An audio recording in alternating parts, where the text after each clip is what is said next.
Okay, listing under contract is this video today. We've received an offer. When we get in an offer, we need to make sure we prepare a net sheet. We did a net sheet on the listing appointment to help us determine a price to sell the home and to give the sellers an understanding of how the money works and to address the commission question, right? Now we have an offer. We're going to prepare a net sheet based on exactly how that offer is written. Once we submit the offer to the seller, I recommend you go through each paragraph. The first time you present an offer, your seller needs to understand what everything means in that contract. So go visit them, do it in person, do it on a Zoom, whatever you need to do. Allow them to give you input. You guys create a negotiation plan and counter it. I recommend countering verbally and having the buyer's agent make changes and get you back a contract. That way you're not, if you do it in writing on the actual contract, then you couldn't take another offer if something else comes in, because then that particular buyer is going to sign off on what you just countered and now you're stuck with it. So you don't want to be stuck with it. You want to be able to accept another offer or go into multiple offers. So just make the buyer's agent make changes. Like, you're basically inviting them to change the following terms, and then you'll be happy to take a look at it. Once we go under contract, you need to remind your sellers, especially if the home's vacant, that they've got to keep utilities on through the day of closing. Sellers love to save money and cut everything off. They can't do that. The contract says they can't. The buyer's agent will do their inspections, make sure the seller understands they cannot be home during the inspection. They need to be gone. And then the buyer's agent may send you an amendment. Your seller can agree to negotiate any repairs or concerns. They can agree and not negotiate and just accept them, or they can say no, and then the buyer can walk or not, right? The buyer has the right to terminate by 5 o'clock on the last day of the option period. That's the only right the buyer has. When you represent the seller, it's important you, first of all, get everything into SkySlope. So the minute you go under contract, or the minute you take a listing, you're putting in SkySlope. Then once you go under contract, you're going to convert it. You're going to click on the accepted contract button and convert it. And then there's a new checklist that's going to pop up, and you're going to give me the contract, the signed seller's disclosure by the buyer, all the other required documents, so that we can get a DA. Again, I just talked about this. Let the sellers know when the inspection is going to be and that they can't be there. Make sure the earnest and option money are delivered to title on time by the buyer. Get the signed seller's disclosure back. Put the option date on your calendar and pay attention to it. Negotiate. Once you're through this number 6, we're done with the amendment, then talk to the lender and figure out when is the appraisal going to be due back.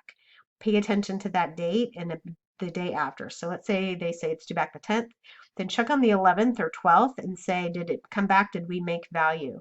The only thing they can tell us is if it made value or if we have an issue. They cannot talk specific numbers when you're the listing agent. So you need to know this. So our job is to stay on top of everybody and make sure they're doing their jobs. Make sure you're reviewing all emails coming from title commitment, the HOA information, the tax certificate. The tax certificate and HOA are much more important for the buyer. However, in the title commitment, we're going to look at Schedule C for the seller and make sure there aren't any other liens that we didn't know about that we need to address. Also on the title commitment, make sure all sellers that are listed on the title commitment are on your contract and the names are all correct. Then we're just staying on top of the lender to make sure they're doing their job. I would check in with the lender weekly to see how things are going. If the lender is not responding to you, which some won't because you're the listing agent, then ask the agent, how's it going? Are we good for an on-time close? 1 week out before closing, have the seller schedule the disconnection of the utilities for closing day, and then go ahead and schedule the closing for a time that works for your sellers. Remind them to bring a voided check or wiring information so their proceeds can get sent to their bank, and bring their photo IDs. I have my sellers put all the keys, all the manuals for their appliances, all that kind of stuff in a drawer in the kitchen.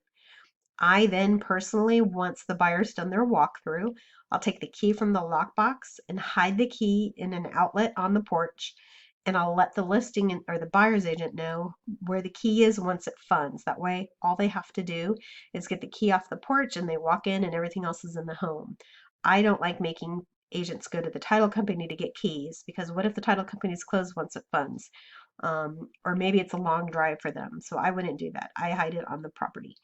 but you do not want to let the buyer's agent take the key prior to it funding. That's really important. A lot of buyer's agents are like, I'll do the walkthrough and I'll just grab the key. No, you cannot grab the key. Okay, then we're putting our sellers in our database and asking, hitting them up for future business. Before closing is a good time to ask for a testimonial. I should have put that on there. Just remember that one. Okay. A couple recaps.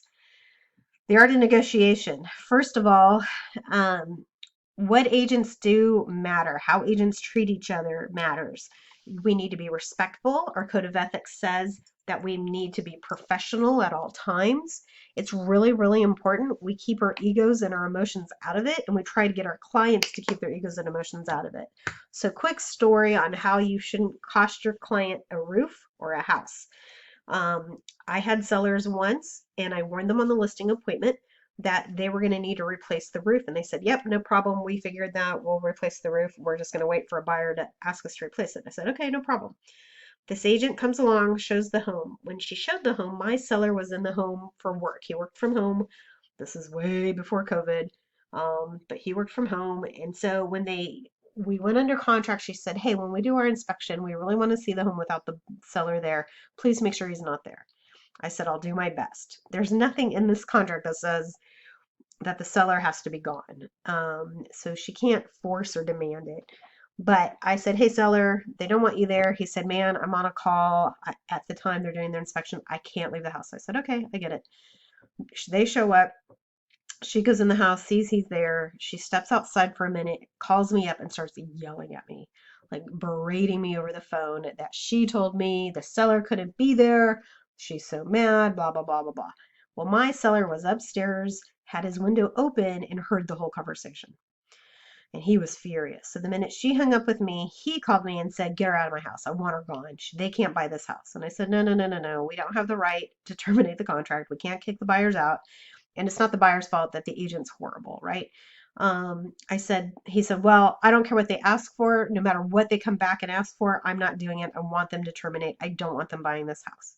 And it wasn't the buyer's fault. It was the agent's fault. The agent just was very unprofessional, handled it wrong. I said, okay, I understand. We won't negotiate anything, and then they'll probably bust because we all know it needs a new roof. Sure enough, they come back and say, hey, replace the roof.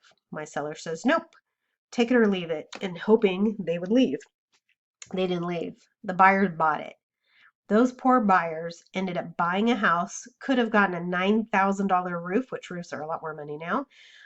They could have gotten a $9,000 roof replaced, but because the agent, the way she treated me, she cost her clients a roof. It was horrible, horrible, horrible, horrible. Like I should have reported her, honestly. I kind of wish I didn't. Back then, I didn't know any better. It was early on in my career. But it's really important to understand that we have to work together and get to the closing table. If things start getting heated, you start feeling like you're not getting what you need, the other agent's not being responsible or responsive or professional, get me involved. I'll help gently remind them of their code of ethics and remind them they have to be responsive. On the flip side, you have to be responsive as well. If agents inquire about your listing, you have to respond to those inquiries. We can't ignore agents. Okay, just a final recap. I'll let you read it. I'm not going to read it to you, but I hope this has been helpful. Make sure you check out all the other videos, and we will talk soon.